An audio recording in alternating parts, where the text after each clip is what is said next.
Fresh feeder main concerns close the 16th Avenue exit. This pipeline could break any single moment. We need to be ready for that. An off-ramp is now blocked after monitoring picks up underground wire snaps. Plus, Ottawa pushes a need for speed with Alberta at the helm. We must seize the bull by the horns. The federal energy minister expresses optimism about a new pipeline, but some industry leaders are doubtful. And love is apparently in the air. You know, this has been our busiest Valentine's Day to date. Even in a tight economy, Albertans are eager to show their affection. CTV Calgary, local breaking news with Tara Nelson. Hello and thank you for joining us. This is exactly the kind of scenario the city has been warning about since a water main burst in December. A section of the Trans-Canada Highway is closed tonight after underground monitoring of the Bears Paw feeder main revealed some concerning sounds. The city moved quickly to block the exit ramp from 16th Avenue westbound to Sarcee Trail. Our Kevin Fleming joins us from that section of road tonight. So Kevin, what more can you tell us about this latest closure? Well, traffic is down to just one lane on 16th Avenue, and the pylons went up here around 10:30 this morning, and that's when the city heard wire snaps on its Bears Paw South feeder main. Now, the city says the exit ramp closure is a precautionary measure here, not because of one, but two wire snaps were heard in its fiber optic monitoring of the line. The water flow has not been shut down in the pipe, but crews continue to watch it closely. Mayor Jeremy Farkas has warned that the entire feeder main is at a higher risk of failure until it is replaced. He says the ramp closure is out of an abundance of caution. We have to be as proactive as possible. We continue to monitor the situation, but we want to be as transparent as possible with Calgarians.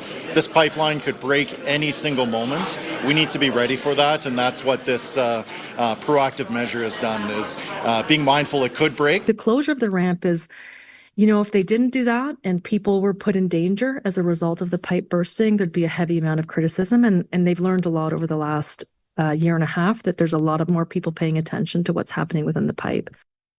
Now, no time frame has been given to just how long traffic will be disrupted here on 16th Avenue or how long that ramp will be closed.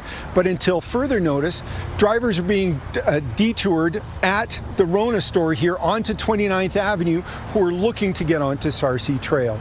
Tara? Okay, Kevin Fleming reporting. Kevin, thank you. Halfway through the Milano Cortina Olympics, and excitement is growing in Calgary with some highly anticipated events coming up and a new sport festival debuting in our city. Alicia Fieldberg joins us from the BMO Centre tonight. So, Alicia, what's going on there this weekend?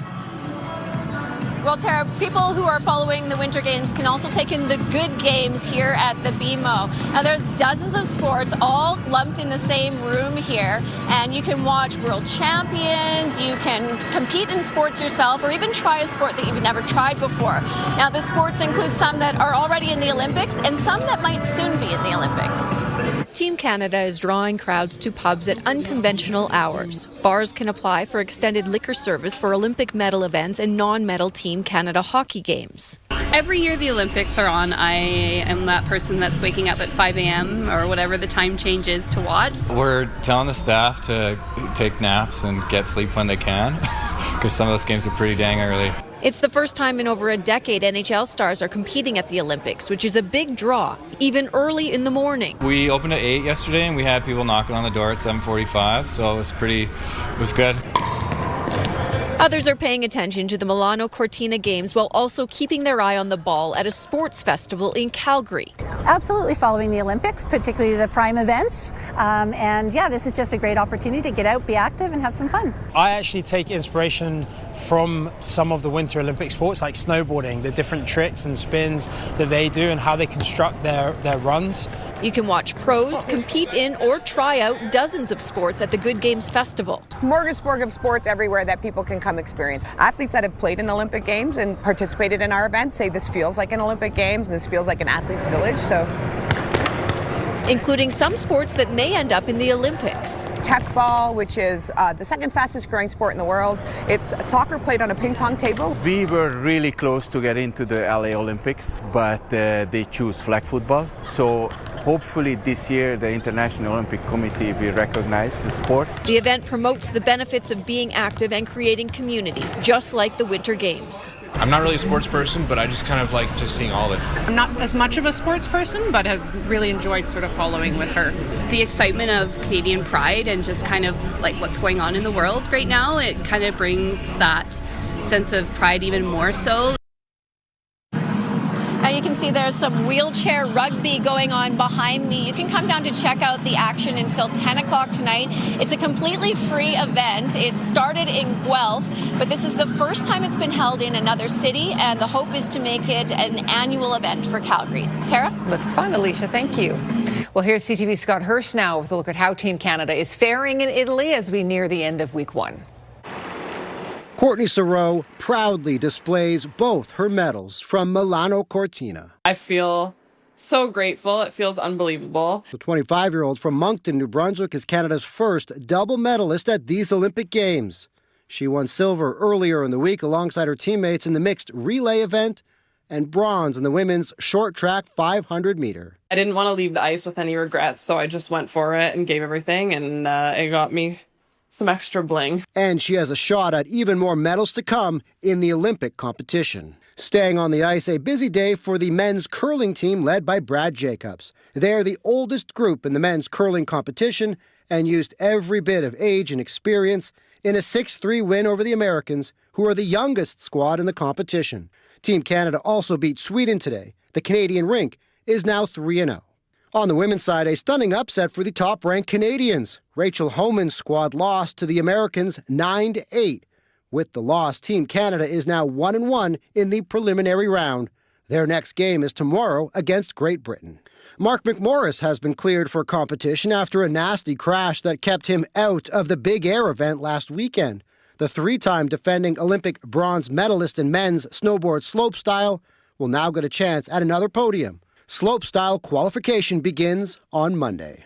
The women's hockey team is back in action on Saturday, now into the knockout round. The reigning Olympic champions will play Germany in the quarterfinals.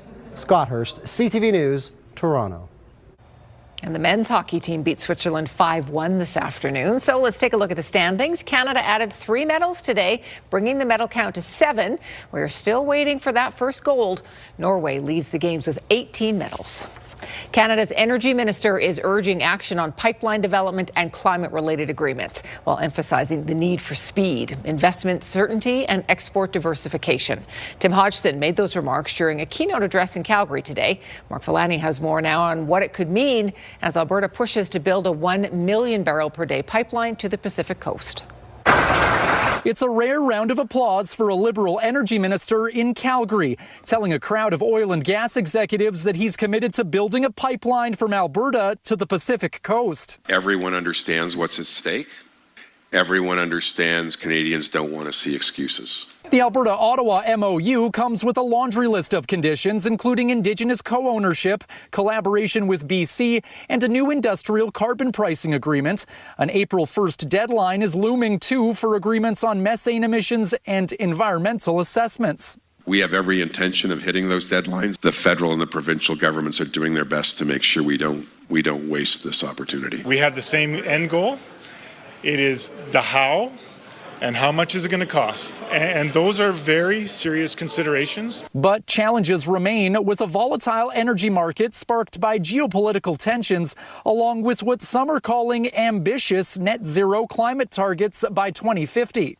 To put this in Western terms, we must seize the bull by the horns. Having those conversations are paramount to keeping the dialogue going and building what's right for our city, our sector, and the country itself. Although some big players are staying on the sidelines, Calgary-based Enbridge says it's reluctant to fund a pipeline project, citing regulatory challenges and political uncertainty. That's not the type of risk that we're looking to take on at this time. We don't need to with all the other opportunities. The devil's going to be in the details. We're going to be advocating here at the local level for Alberta to get its fair share of federal funding. And this minister is making it clear he fully intends to put Ottawa's money where his mouth is. It's time to build. And Mark is live in the Southwest joining us now. Mark, Premier Smith also weighed in on today's discussions. Yeah, that's right, Sarah. Danielle Smith providing a statement to us today. She's saying she's encouraged by today's remarks from Ottawa's energy minister, calling this agreement between Alberta and the federal government a, quote, critical step towards making the province a global energy leader. Now, she says that this pipeline could more than double oil exports to Asia, provide certainty for investors, as well as reduce emissions. Smith adding here that negotiations on specific areas of this agreement are still ongoing. We expect to have some more details in the coming months. But right now, the plan is to have an application for this 1 million barrel per day pipeline in by July 1st of this year. Sarah. Okay, Mark Bellamy reporting. Mark, thank you. We are learning what caused a leak in the Keystone oil pipeline last year. About 3,500 barrels of oil spilled onto farmland southwest of Fargo in April. Calgary-based Southbow Corporation says an investigation revealed the pipe likely developed a crack while being transported before the pipeline was even built. The probe was led by a third-party investigator, which found the crack grew over the 15 years the pipe was in service. The Keystone system runs more than 4,000 kilometers from Alberta to the U.S. Gulf Coast in Texas. You're watching CTV News Calgary. Flower shops and chocolate stores are seeing an influx of customers as lovers look to finish up Valentine's Day shopping. Even with rising prices and cost of living challenges, though, many are still making room in the budget for the special day. Here's Tyler Barrow. Love is in the air for McKaylee Paperny and his girlfriend Cam. The two started dating in December, and they plan to enjoy Valentine's Day. We're going to go to Banff. We're going to go probably skating at Lake Louise. Chocolate will also be part of their day. And here at Kochu Chocolatier, it is preparing for its busiest Valentine's. People are head over heels for their sweets as sales will triple a normal weekend. People were purchasing Valentine's items mid to late January. They started to go. Wild Orchid expects to complete upwards of 300 orders for the special day. Orders ranging in price from $30 to a few hundred. You know, Valentine's and Mother's Day and all these heavier dates are very important for our business. Valentine's week orders will be over 4 times an average week for the store, and those numbers fairly in line with the province. According to Moneris data, Alberta florists saw an over 500% increase in total spending over the previous week in 2025, as restaurant spending was up 35%, while total Valentine's Day spending increased by 53%. That increase above the national average of 46%. Albertans love Valentine's Day. There's no question as an event goes, it gets people out shopping. Last year's Valentine's Day fell on a Friday, helping boost spending. And this year, it's on a Saturday, which McCormick expects people again will spend on the experience, even with many facing economic challenges. If Valentine's Day falls under the category of an experience, and let's be honest, it is an experience. It's the experience of spending time with your loved one, which some are keen on. Spend a bit of money there, and I don't know, it's kind of nice just to show some love. Others are giving in. Quite frankly, I feel pressured by my wife to spend more on Valentine's Day. Tyler Barrow, CTV News, Calgary. Moneris data also shows spending on groceries for Valentine's Day was up 88% compared to the week before, which is attributed to couples who choose to stay in, Galentine's Day gatherings, single events, or just full family activities. Maybe a walk with your loved ones part of the plan, Danielle, because we're going to have a pretty nice weekend. Then you don't have to spend any extra money. It's free. Yeah, a walk is free and it's nice. And Mother Nature is going to let us hold on to some of the warmth for long weekend, if it's long weekend for you. All right, 2 degrees at the airport right now. We did get to a high of 7 earlier today. It was fairly quiet today, a little breezy at times. Tomorrow, a wind chill of -7 at 8 a.m. But then in the afternoon, we're still looking at a good amount of sunshine for tomorrow, a high of 4, so some warmth. But later in the day, by about 4 p.m., we get into the chance of a few flurries. Just a taste of what's to come for next week. I'll share that with you later. Tara. Thank you, Danielle. Still to come, a vigil is underway in Tumbler Ridge, BC tonight. Politicians and members of the community are coming together to pay tribute to the victims of a mass shooting. And new details tonight about what happened at the school when shots rang out. Stay with us.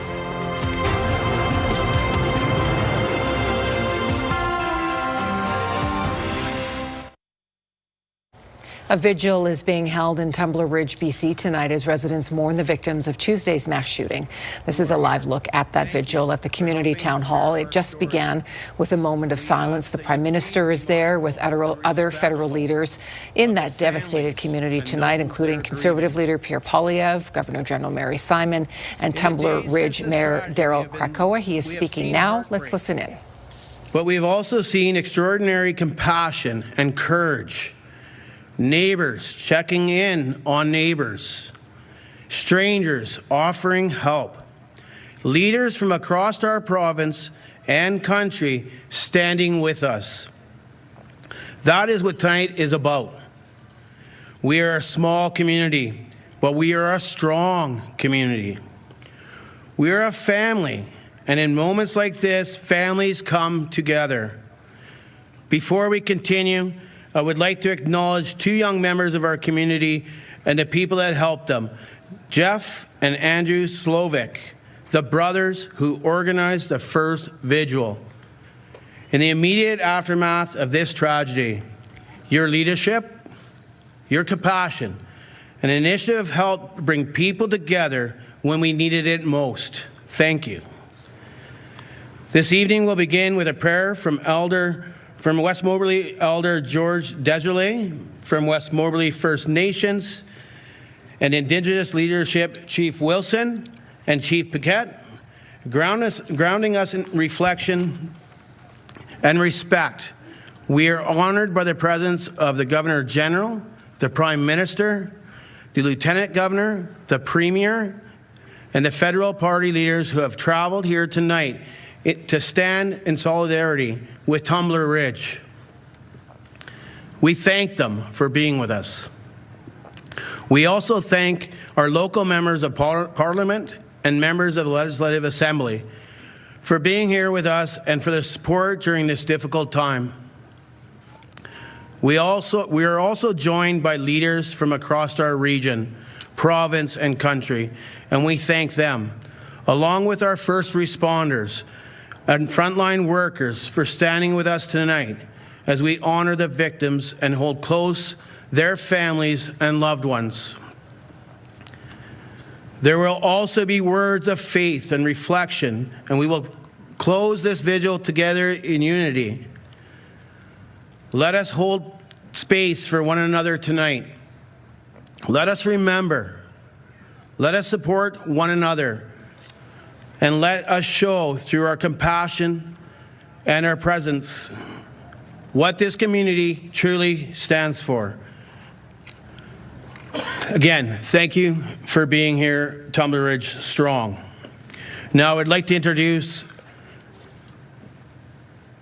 Chief Wilson, Chief Paquette from West Moberly and Soto First Nations, our neighbors and part of the Tumbler Ridge family, to come and stand with me at the podium. And I also at this time, I would like to invite Elder George Deserlet to come up to the mic to give us a First Nation prayer.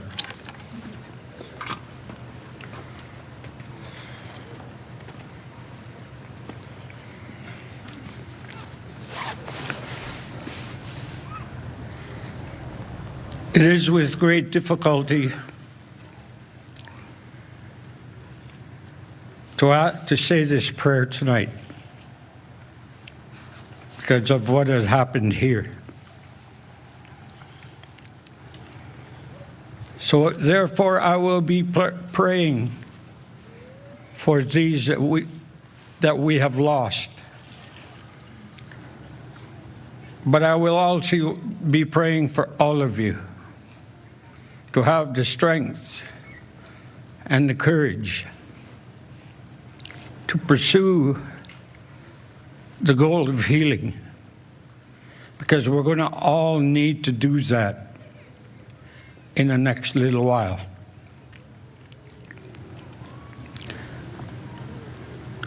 I'm going to sing one start of a prayer song, and then I'll say the prayer. So in the meantime, to show that we are all standing together, we need to show the spirit of the world, which is every living thing that we see around us, that the Creator put here to help us. We all need to join hands.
You are watching a vigil live in Tumbler Ridge this evening, British Columbia, where the community has gathered to remember the victims of a mass shooting earlier this week. First Nation leaders leading the group in prayer. The Prime Minister is there with leaders of the opposition, the Tumbler Ridge Mayor and members of the community, just gathering to support each other this evening in this very difficult time. We will continue to carry this vigil live on News Channel, and we'll have much more tonight on CTV News at 11:30. And of course, you can always go to our website, ctvnewscalgary.ca. New disturbing details have been revealed about what happened at the school, the sequence of events, and the weapons used this week. Our officers arrived on scene, immediately went into the school.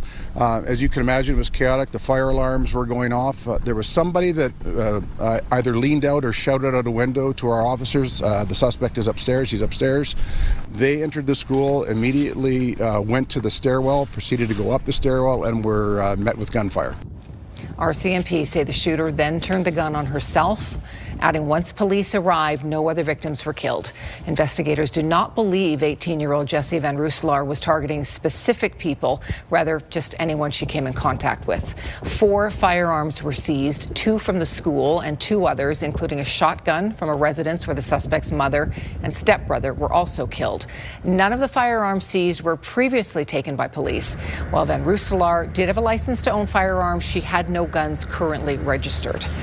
Mounties are also trying to quell false accusations against people unrelated to this tragedy. The RCMP released a picture of Van Rooselaar today. They say that the public focus should remain on honoring the victims, but they are sharing this image because there are posts circulating on social media falsely accusing another innocent person. They say that person is from Ontario and has a similar name but is not involved. This is CTV News, Calgary. Well, let's bring Danielle in for just a moment here. We're going to take a look at our 5-day forecast. We have a pretty nice weekend coming ahead, Danielle. Not bad weather at all. Yeah, sorry, I was standing in the wrong spot here.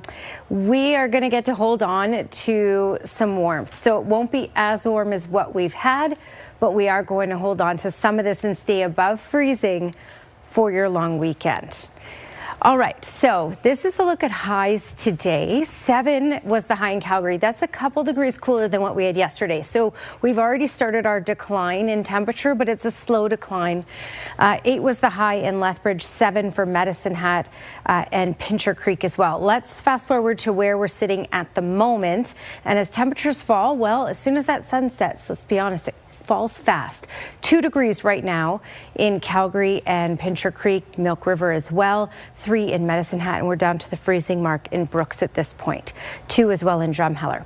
Okay, radar and satellite. The key thing to look at, one of the key things anyway, is where the jet stream is and where it's going, because you can see the edge of the cloud cover here. That's the edge of the ridge of high pressure. This ridge of high pressure was way up in the territories for basically the last couple of weeks, gave us some strong, a strong ridge of high pressure and lots of warmth. Now this is slumping down. This is the storm track, so this is going to allow more cloud cover to roll in and even some moisture.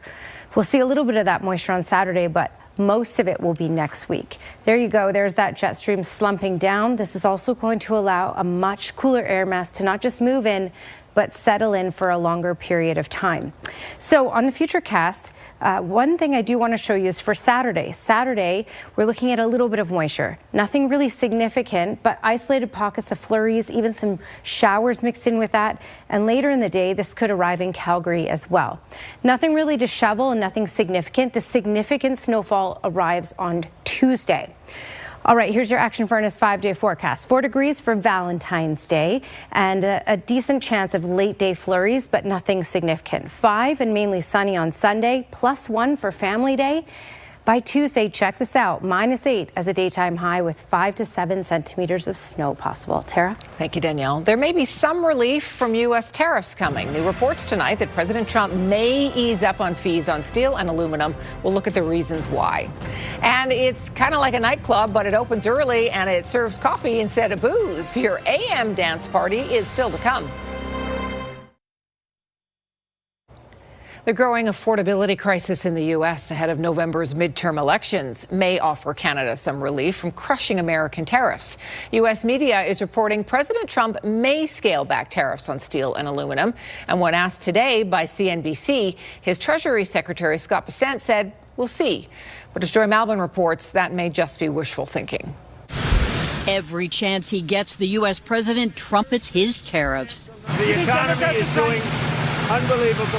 We right now have the hottest country anywhere in the world. But he's battling the cost of living crisis in America and low approval ratings before the midterm elections.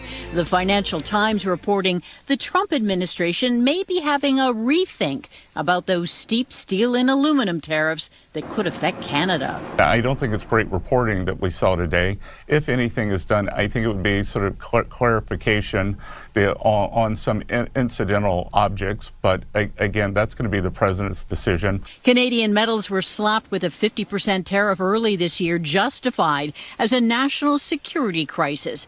Canada retaliated, but this tit-for-tat tariff blitz has led to higher costs for consumers, paying more for groceries, electronics, cans, and cars. The American Nonpartisan Tax Foundation reports that tariffs will cost the average U.S. household $1,300 more in 2026. There's definitely pressure because it is hitting different markets, and we're seeing that in the auto sector as well. Like Ford's earnings last week were dismal. So it's a situation where tariffs don't always work. Even if the president is considering rolling back tariffs on steel and aluminum, here's what he posted just 2 days ago. Canada has taken advantage of the United States on trade for many years. They are among the worst in the world to deal with. U.S. Trade Representative Jamieson Greer said there likely won't be a rollback of the tariffs, more of a clarification or possible exemption on certain items like refrigerators and washers. But then again, it's the president's call. Joy Malvin, CTV News, Washington. While many of us are glued to our TVs for the Winter Olympics, others have actually made the long trek to Italy to cheer on Team Canada. We'll have more on the red and white fandom in Milan next.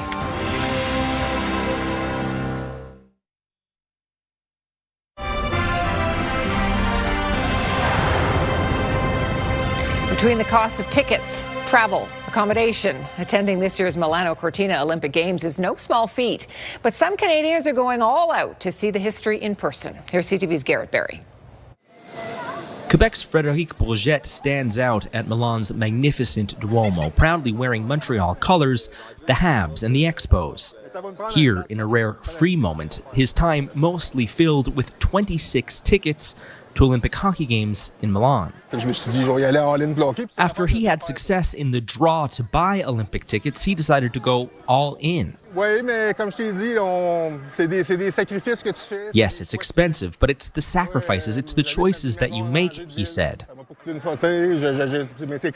start of the men's hockey competition during these Olympic Games. Go Canada! To be able to see Crosby and McDavid, like your childhood idols, was really cool. Has certainly brought excitement throughout the city up a few notches. It was definitely a once-in-a-lifetime experience. It was crazy energy in the stands, so it was really cool. All of my friends were like, that's so cool, and my mom is like really jealous. She wished she could come. This group of university students are making the most out of their semester abroad and student budgets. It just so happened that the Olympics took place this year, which was an amazing opportunity and something we wouldn't have been able to do otherwise. Studying in England, they made the trip by plane, then train, then subway to see Canada in Olympic hockey last night. The money will come back at some point, but the experiences won't really. And this, like Abby was saying, this is the Olympics, so it's worth it to spend the money. Your next best chance to see Crosby and McDavid on the ice is probably in the quarterfinal round, but the tickets that are left available will cost you at least $650. Garrett Berry, CTV News, Milan. But if you're already there, you're going to spend the $650. You may as well, I'm right? here. Yeah. We'll see the best. Yeah. Well, many of us enjoy a cup of coffee to help wake up in the morning, but this would wake you up faster.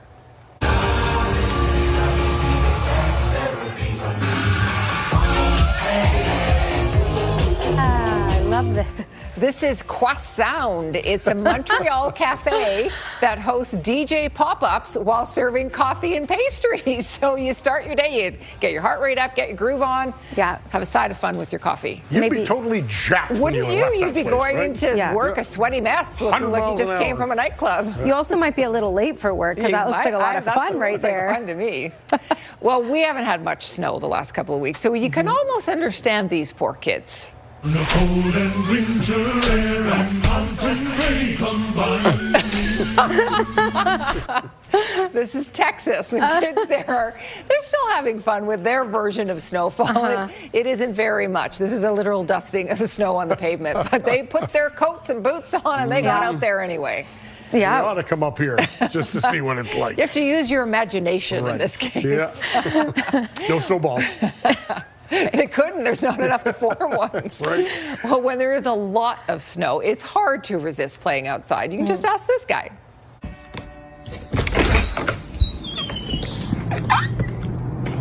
Come on.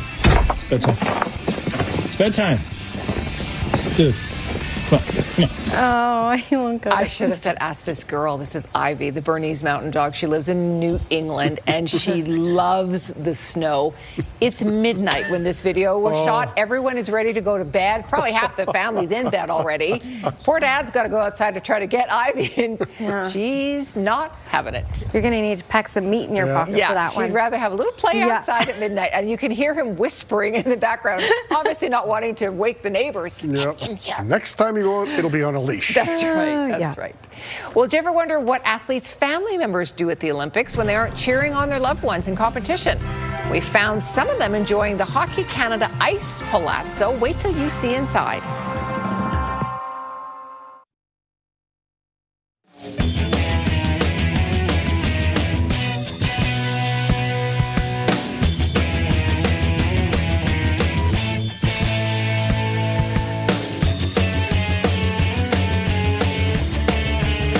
CTV Ski Report, brought to you by Sunshine Village, home of Canada's best snow and hottest lifts. Oh, yeah. we'll add some more snow to that. To the mountains in the coming days, especially next week. And we're going to add some snow to Calgary next week as well, especially by Tuesday. All right, we are sitting at 2 degrees. Today's high was 7. Normal is 0 for this time of year. The jet stream is slumping down, so that's opening us up to this cloud cover, this moisture starting to roll in. We're going to get a little bit of it tomorrow later in the day. Well, we have a 40% chance of flurries later in the day, especially by 4 p.m. Just a little taste of what's to come. It shouldn't be significant, and it should be very brief if we get it at all. A wind chill of -7 at 8 a.m. and then in the afternoon a high of 4, so we'll still be above the freezing mark, and then later in the day that chance of flurries. Your 24-hour forecast is brought to you by Action Furnace. Fixed right or it's free. Little look around Kelowna and Salmon Arm looking at a high of 7 for tomorrow. Fernie looking at snowfall. Rocky Mountain House over to Red Deer, down the QE2, especially later in the day. We do have the chance of a little bit of snow. Jasper, Olds, Calgary included in that. Olds a high of 3, Drumheller 5 for tomorrow. High River 8. Lethbridge and Medicine Hat in the double digits. Lethbridge over to Pincher Creek, though, will be fairly gusty, up to about 60 kilometers per hour. Tara? Thank you, Danielle. There is a unique gathering place for Canadian athletes and their families at the Winter Games. It's a home away from home where every detail reflects this country and our passion for winter sports. CTV's Heather Butts takes us to the Canadian Ice Palazzo in Milan. In the heart of Milan is a place that feels like home for Canadians. The Hockey Canada Ice Palazzo is a community hub for Team Canada hockey players, speed skaters, figure skaters, and their families. All in one venue. So we don't do things together very often. And it's great to be able to work with the other sports, and that's one of the beauty things of the Olympics. It really does provide those opportunities to do things together. The red carpet entranceway, complete with Italian mosaics shaped with a maple leaf design, celebrates Olympic champions in all ice sports. It's really honoring people spanning several decades, actually, here. Absolutely. Traditionally, the Canadian Olympic Committee puts up a Canada House, but faced challenges with the games so widespread. With Milan hosting hockey, speed skating, and figure skating, those organizations saw this as a natural fit. This is our theater room. Come on in, Heather. We put the director's chairs at the front for people to be able to sit in the director's chairs and watch the event. And then really tried to decorate the walls again to celebrate historic Canadian champions. Every detail and activity has been carefully thought out to promote fun and family engagement, right down to the hockey helmets. Walk outside and there's an expansive courtyard complete with a skating rink. Rory, the son of hockey player Natalie Spooner, skating his heart out all afternoon. Obviously, we want to win gold, but at the same time, I think our families have had a huge impact on us and making sure that we get here. So in a sense, this is also a space for them to be able to enjoy the Olympics. A space for families to unite. How's it going, buddy? Like hockey player Bo Horvat's parents. It still kind of seems surreal, actually. We're just thrilled that he made the team. It's been great. You get to meet a lot of the other families, the parents, their friends, their families. And they all, just like the team, they all gel together and everybody's having a really good time. We're being followed by the next Canadian superstar here. He's ready to roll. Here, kids can play while the athletes live the Olympic dream. I would call it an investment in Canadians. So as we looked at it from a Hockey Canada perspective, we said, how do we invest in sport and make families feel they're part of something? Heather Butts, CTV News, Milan. Looks fun. The high price of gold helped push up revenue for one of Canada's top gold mining companies. BNN Bloomberg's Marilla Fernandez explains. Agnico Eagle Mines is now the world's second largest gold producer, moving past Barrick Mining. Agnico Eagle mined about 3.5 million ounces of gold last year. Barrick produced under 3.3 million ounces in 2025. Both have benefited from the skyrocketing price of gold. Agnico sold gold in its latest quarter for over $4,100 US an ounce. Here are the closing numbers for the day. The Canadian dollar did not do much. It ended the day at 73.43. West Texas Intermediate down a dime to 62.75. Western Canadian Select is down to 46.74. And the TSX rebounded today, gaining 608 points to get it back above 33,000. Those are your business headlines. I'm Marilla Fernandez. Are you looking for a place to cheer on Team Canada during the Olympics? We'll tell you where to find a family-friendly fan fest. That's hard to say. You can even try some of the sports yourself.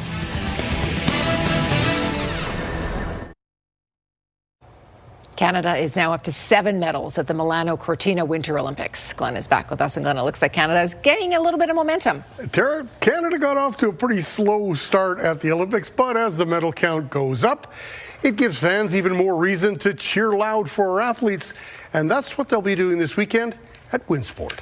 John Morris is a 2-time Olympic gold medalist, and he'll be one of the athletes at Winsport this weekend for Team Canada FanFest. We got FanFest going on this weekend, really family-friendly free event here at Winsport, Saturday and Sunday from 9 to 5. It's your time to bring out your family, have your kids have their first attempt at playing a winter Olympic sport. We got biathlon, we got luge, we got bobsled, we got speed skating, we got Alpine Canada here, and of course we got curling. Hockey Canada and Skate Canada will also be there. Workers were busy putting the finishing touches on FanFest on Friday, and who knows, maybe a future Olympian will be trying out one of these sports. The Olympic spirit is something that, it's one thing that brings everyone together. And it's as such a special moment, memory for me. And I think that, we really want to share that. And if we can spark that next generation to try a sport or to try something or to live out their Olympic dream, we've accomplished something, and that's what we're trying to do. Morris will be joined by many other Olympians at FanFest, a chance for fans to meet their heroes. If you watch the Olympics over the last 10 years and you got some favorite Olympians, there's a good chance they're going to be here this weekend, signing autographs, and just maybe you might be able to try that Olympic sport with them, because there's going to be lots of different representatives from every sport. Morris says athletes are super focused when they're competing at the Olympics, but they hear and see what's going on back home, and it motivates them even more. We love hearing from back home, and we can really feel that, and it inspires us. It inspires us as athletes who want to try harder and just go that extra mile to bring home a medal for Canada. John, one of Canada's all-time great curlers for sure. Pretty awesome. Thank you, Glenn. Well, a nice long weekend ahead, Danielle. Yes, happy Valentine's Day or Galentine's Day to you all.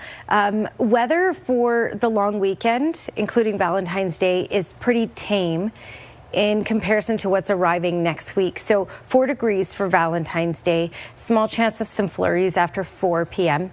And then mainly sunny and bright on Sunday with 5 degrees. We cool down to 1, so just barely above freezing for Family Day. And then check out Tuesday, -8, snow possible 5 to 7 centimeters. Don McCreary sent this stunning picture in. Weather Windows brought to you by Lux Windows and Doors, crafting quality windows and doors for your style, budget, and Alberta's climate. Nice shot. Well, for breaking news anytime throughout the weekend, go to our website, ctvnewscalgary.ca. Thanks for your company tonight. Have a great weekend.